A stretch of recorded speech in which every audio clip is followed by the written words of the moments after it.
বন্ধুরা, আমি এখন আছি সিকিম। সিকিম একটা হোটেলে, আবাসিক হোটেল আছি। তো এখান থেকে আজকে বর্তমান বৃষ্টি চলতেছে, ভালো বৃষ্টি।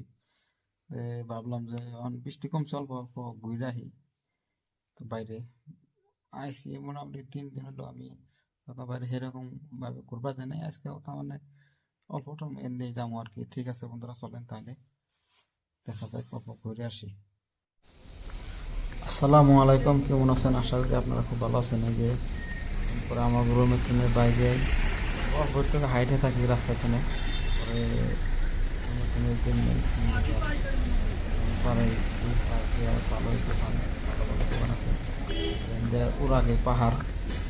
একটা কথা জানেন, বর্তমানে এখানকার ওয়েদার টেম্পারেচার হচ্ছে 20-এর ডাউনে আর কি। যাই হোক, রাত্রে কম্বল লাগে, মোটা কম্বল। এখানে যে পাহাড়ের ভিতর দিয়ে মোটামুটি উড়াগে খালি ঘর ঘর পাওয়া যায়। মানে ভিতর দিয়ে মানে উড়াগে খালি বিল্ডিং। এখানকার মানুষ সব পাহাড়, আর সিকিমটা তো হচ্ছে উড়াগে পাহাড়ে সিকিমটা এরকম অনেক ভালো লাগে আর কি। এখানে বর্তমানকার ওয়েদার 20 ডিগ্রি ডাউন।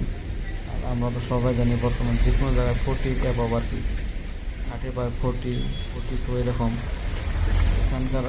এখানকার টেম্পারেচারটা 20-এর ডাউন আছে, অনেক ভালো। আপনারা আসলে গরমের দিনে এই জায়গায় ঘুরতে আসতে পারেন। তো বন্ধুরা, ঠিক আছে, আজকের ভিডিও পর্যন্তই। আমার ভিডিও যদি ভালো লাগে অবশ্যই সাবস্ক্রাইব করবেন, লাইক করবেন এবং শেয়ার করবেন। আমার নতুন চ্যানেল, বন্ধুরা যদি ভালো লাগে একটা সাবস্ক্রাইব করে দেবেন। মানে জুম করে দেখা দিচ্ছে এগুলো খালি নিচে থেকে ঘন ঘন বিল্ডিং, এরকম এরকম বিল্ডিং ঘন ঘন। ওই যে ঘরে ঘর।